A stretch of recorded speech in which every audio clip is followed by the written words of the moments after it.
It's the Jim and Terry Show without the Jim in the Hobbit hole for a few podcasts while I roam around the internet gathering stuff that I find interesting.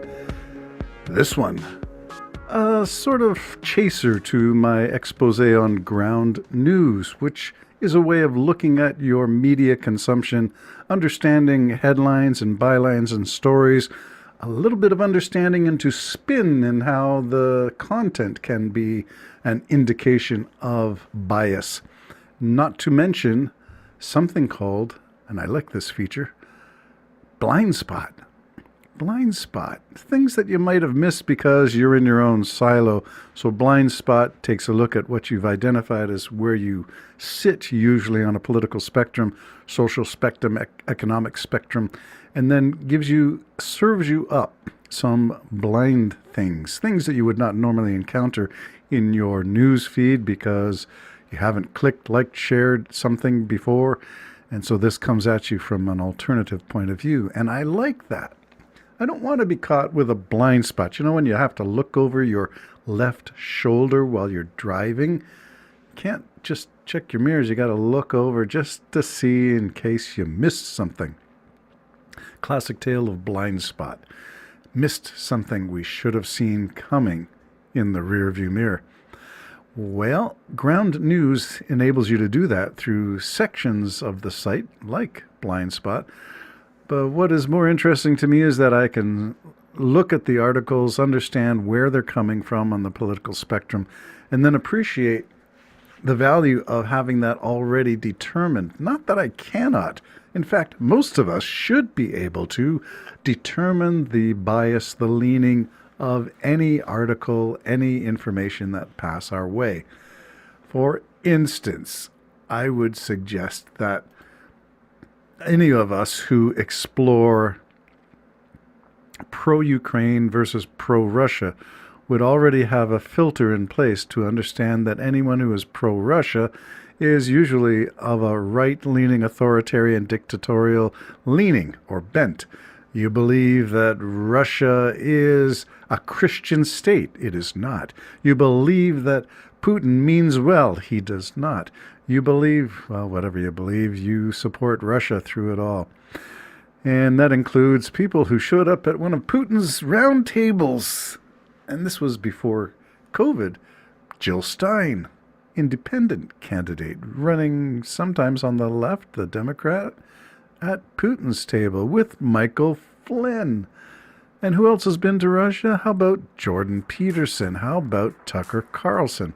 Famously, Tucker Carlson stopped in Calgary for a far-right speechathon and an F. Trudeau-oriented theme event, and then went on to Russia where he published those infamous little blogs, I was going to say blobs, blogs that he published, extolling the virtues of, gee, you put in a coin and you take your shopping cart with you through the store, and when you're done, you get your coin back. Amazing technology from Russia, so says Tucker Carlson.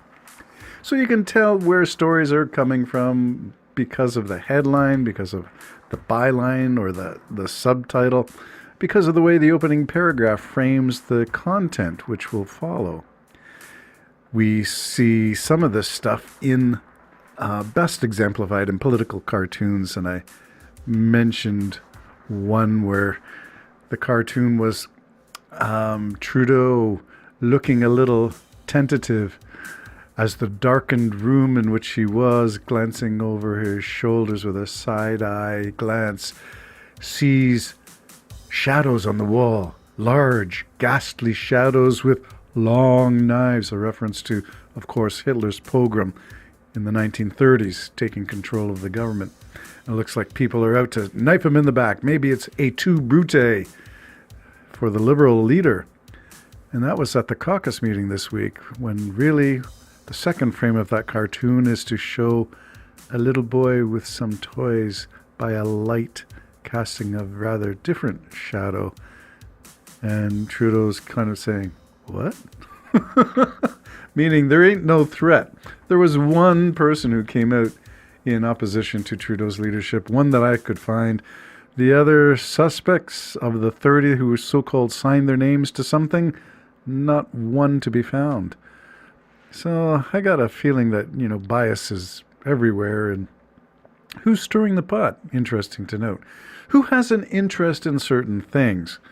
Who has an interest in Trudeau falling from grace? Who has interest in seeing Pierre Poilievre rise to the office of Prime Minister in Canada?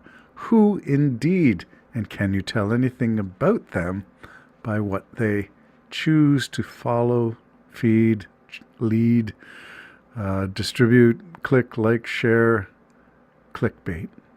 All right, well, here's one that tells me something.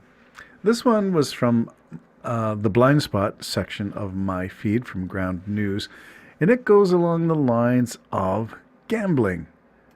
And it says that online gambling has fueled an industry boom that threatens public health, the commission finds.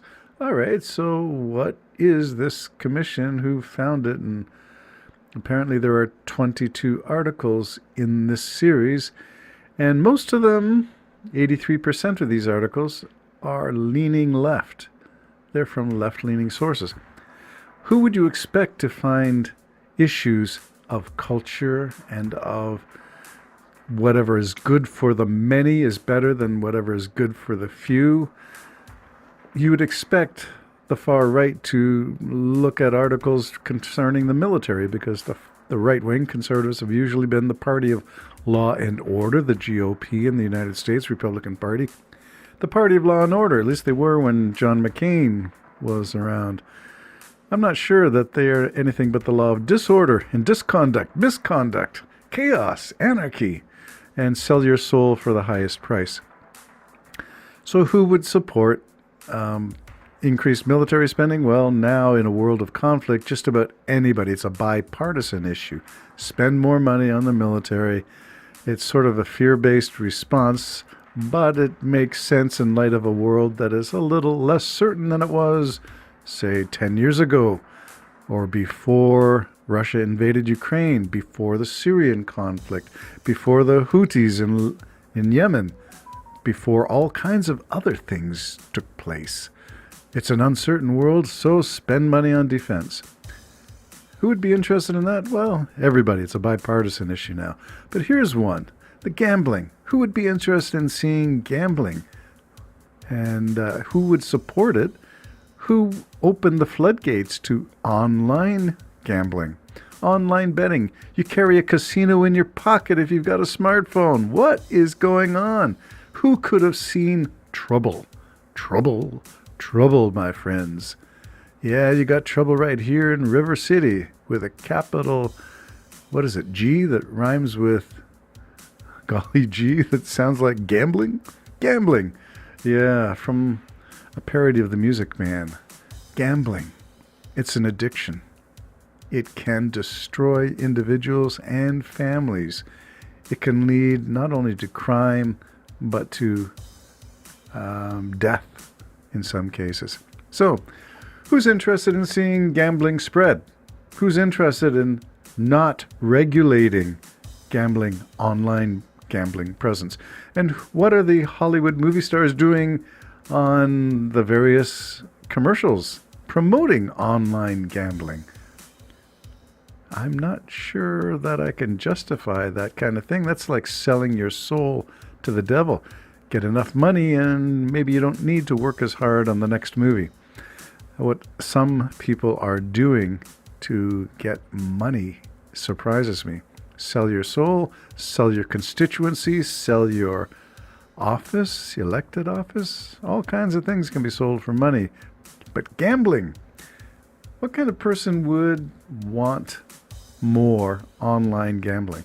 What kind of person would deregulate the online gambling world? And that's where I get into my ethics and my questions about who supports this kind of thing. It is no surprise then when I turn to find that the 83% of the articles are left-leaning. Yes, we are concerned with people and the wellness of society. A little less on the right. or it's more of a dog-eat-dog libertarian chaos walking kind of thing.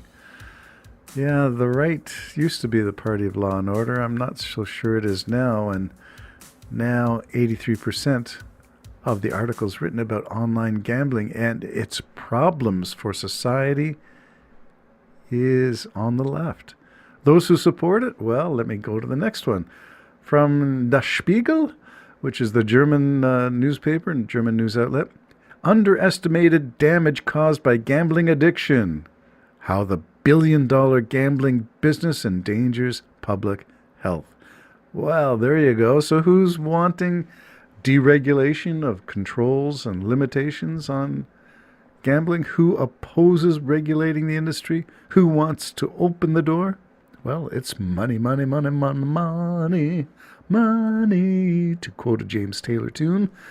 How the billion-dollar gambling business endangers health. $1 billion in online gambling.